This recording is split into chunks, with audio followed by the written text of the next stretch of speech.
আসসালামু আলাইকুম ওয়া রাহমাতুল্লাহি ওয়া বারাকাতুহু। বিসমিল্লাহ ওয়াল হামদুলিল্লাহ ওয়াস সালাতু ওয়াস সালামু আলা রাসূলিল্লাহি ওয়া বা'দ। সম্মানিত ধর্ম উপদেষ্টা মুহতারাম খালিদ হোসেন হাফিজাহুল্লাহ এবং ইসলামিক ফাউন্ডেশন কর্তৃপক্ষ হাফিজাহুমুল্লাহ এবং দেশের সমস্ত উলামায়ে কেরাম এবং মসজিদের সম্মানিত ইমাম খতিবগণের খেদমতে জাযাহুমুল্লাহু খাইরান আনিল ইসলাম ওয়াল মুসলিমিন, সকলের খেদমতে আমি একটি আবেদন নিয়ে হাজির হয়েছি। সেটা হলো, ইসলামিক ফাউন্ডেশনের নির্দেশনা অনুযায়ী আমরা কয়েক বছর যাবত রমজানুল মুবারক আসলে রমজানুল মুবারকের প্রথম 6 দিন 1.5 পারা করে সালাতুত তারাউইহের মধ্যে কোরআন তিলাওয়াত করা হয়। এতে করে সারাদিন রোজা রেখে রাতে তারাবিহ নামাজে 1.5 পারা করে কোরআন পড়াটা এবং কোরআন শ্রবণ করাটা অনেক মুসল্লিদের জন্য কষ্টকর এবং অস্বস্তিকর হয়ে যায়। আমরা লক্ষ্য করেছি, আমরা দেখেছি, ইমানের বলে বলিয়ান হয়ে আল্লাহর মহব্বতে রমজানুল মুবারকের প্রতি সম্মান প্রদর্শনার্থে অত্যধিক সওয়াব এবং নেকি পাওয়ার আশায় মুসল্লিগণ মসজিদ ভরপুর হয়ে যান।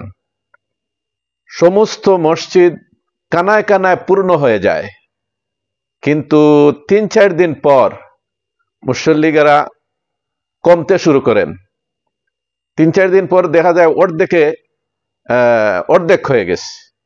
তো প্রথম 2-3 দিন তারা খুব বেশি মসজিদ পরিপূর্ণ থাকেন, কানায় কানায় ভর্তি থাকে মুসল্লি, আর এই 1.5 পারা করে পড়ার কারণে অনেক সময় যায়।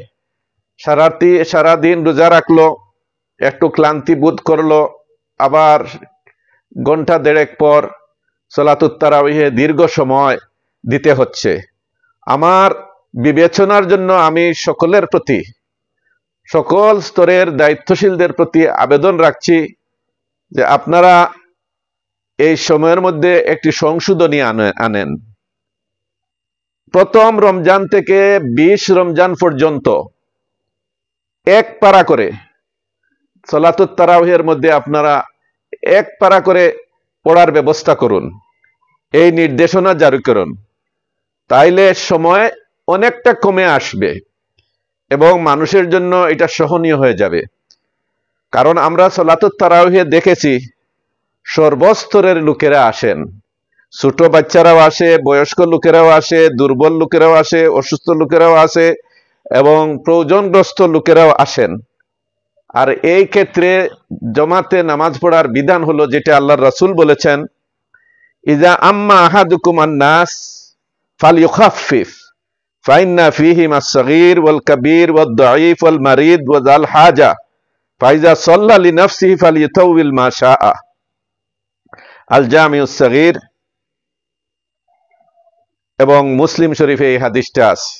অর্থাৎ তোমাদের কেউ যখন নামাজে মানুষের ইমামতি করবে, সে নামাজকে যেন সহজ করে, কেননা তাদের মধ্যে রয়েছে ছোট বাচ্চা, বয়স্ক লোক, দুর্বল লোক, অসুস্থ লোক এবং প্রয়োজনগ্রস্ত লোক। সে একা একা যখন নামাজ পড়বে তখন তার ইচ্ছা অনুযায়ী যতটুকু সম্ভব সে লম্বা করে পড়বে। তাইলে জামাতে নামাজে সহজ করা, সংক্ষেপ করা, এটা ইসলামের দৃষ্টিভঙ্গি।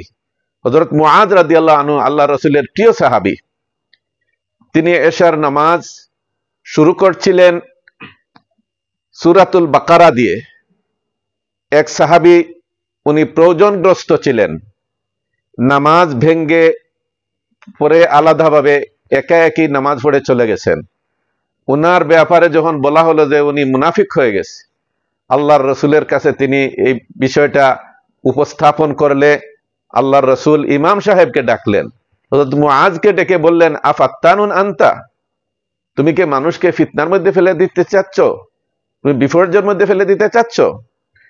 অর্থাৎ আবেগে বেশি না পড়া, এই জিনিসটা খেয়ালে রাখলে অনেক অনেক ভালো হবে। প্রথম রমজান থেকে 20 রমজান পর্যন্ত এক পারা করে, এই 20 দিনে মানুষের এটা অভ্যাসে পরিণত হয়ে যাবে, তাদের জন্য সহনীয় হয়ে যাবে এবং সহজ হয়ে যাবে। আর 20 রমজান থেকে 27 রমজান পর্যন্ত যদি 1.5 পারা করে পড়া হয়, এই 20 রমজান থেকে 26 বা 27 রমজান পর্যন্ত 1.5 পারা করে যদি পড়া হয়, তাইলে এইটা শবে কদর পাওয়ার যে চিন্তা, চেতনা, বিশ্বাস আমরা অন্তরে লালন করি, এর জন্য এটা খুবই সহজ হয়, সময়ও বেশি দেওয়া হয় এবং তার মর্যাদাও আমরা লাভ করার সম্ভাবনা আমাদের জন্য রয়েছে অনেক অনেক। কারণ আল্লাহ রাসূল সাল্লাল্লাহু আলাইহি ওয়াসাল্লাম বিশেষভাবে রমজানুল মুবারকের শেষ দশকে সাধনা করেছেন সবচেয়ে বেশি, তার পূর্বের 20 দিনের চেয়ে শেষের দশকে বেশি সাধনা করেছেন। এই জন্য মা আয়েশা বলেছেন, আন্নান নবী সাল্লাল্লাহু আলাইহি ওয়াসাল্লাম কানা ইয়াজতাহিদু ফিল আশরিল আওয়াখিরে মা লা ইয়াজতাহিদু ফি গায়রিহি, যে নবী করিম সাল্লাল্লাহু আলাইহি ওয়াসাল্লাম শেষ দশকে এত সাধনা করেছেন, এত ইজতিহাদ করেছেন, পরিশ্রম করেছেন, যে এই শেষ দশক ছাড়া অন্য সময়ে এইরকম এত সাধনা করেন নাই। এটা বিশুদ্ধতম হাদিস। এরপরে রাসূল করিম সাল্লাল্লাহু আলাইহি ওয়াসাল্লাম আরো বলেছেন, তাহাররাউ লাইলাতুল কাদারি ফিল আশরিল আওয়াখিরে মিন রমাদান, রমজানুল মুবারকের শেষ দশকে তোমরা শবে কদর তালাশ করো।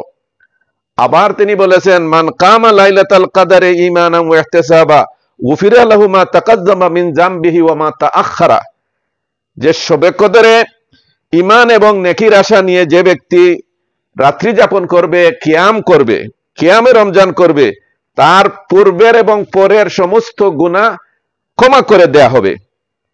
আবার নবীজি সম্পর্কে মা আয়েশা বলেছেন, কানা নবী সাল্লাল্লাহু আলাইহি ওয়াসাল্লাম ইজা দাখালাল আশরু শাদ্দা মিযরাহু ওয়া আহইয়া লাইলাহু ওয়া আইকাযা আহলাহু, যে শেষ দশক যখন প্রবেশ করত, আল্লাহর রাসূল কোমর বেঁধে নিতেন, কোমর মজবুত করে বেঁধে নিতেন, সারা রাত তিনি জাগ্রত থাকতেন, জীবন্ত থাকতেন এবং পরিবার পরিজনকে জাগ্রত রাখতেন। তাইলে শবে কদরের মর্যাদা, শবে কদরের সওয়াব প্রাপ্তির দিক থেকে এবং কদরের রাতে বেশি সময় দান হিসাবে, বেশি সময় কুরআন তিলাওয়াত হিসাবে, নামাজে বেশি সময় খরচ করা হিসাবে এবং পরিপূর্ণ সওয়াব পাওয়ার আশা নিয়ে আমরা যদি রমজানের 20 রমজান থেকে যদি আমরা 1.5 পারা করে পড়ি, তাইলে আমরা সময় বেশি দিলাম। আবার এই পূর্বোক্ত 20 দিনের অভ্যাসের কারণে শেষ দশকের 1.5 পারা করে পড়াটা, এটা আমাদের জন্য সহজ এবং সহনীয় হয়ে যায়।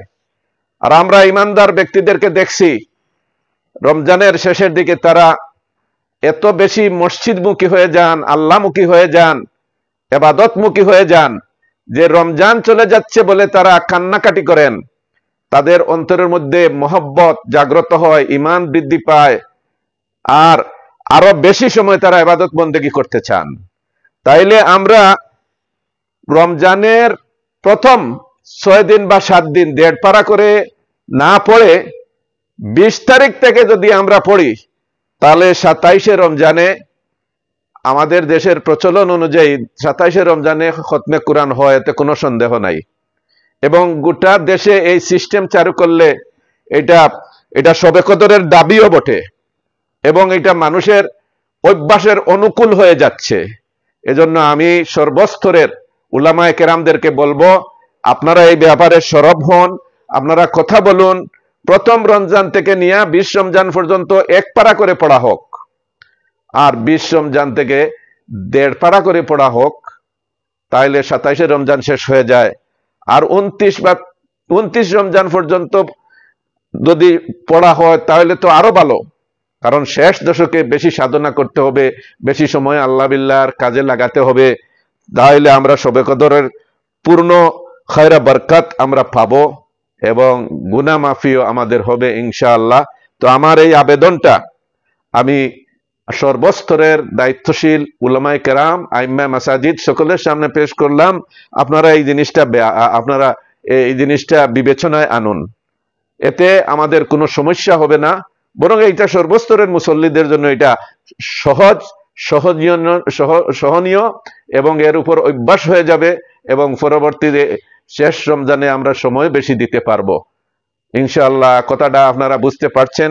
রাসূলুল্লাহ সাল্লাল্লাহু আলাইহি ওয়াসাল্লামের হাদিসগুলোর আলোকে শেষ দশকে সময় যাতে বেশি দিতে পারি, এই দিক বিবেচনায় আপনারা এটা চিন্তা করবেন, সংশোধন আনার ব্যাপারে চিন্তা করবেন ইনশাআল্লাহ, কার্যকর ব্যবস্থা নেবেন, উদ্যোগ নেবেন ইনশাআল্লাহ। সবাইকে মুবারকবাদ জানাচ্ছি। আসসালামু আলাইকুম ওয়া রাহমাতুল্লাহি ওয়া বারাকাতুহু।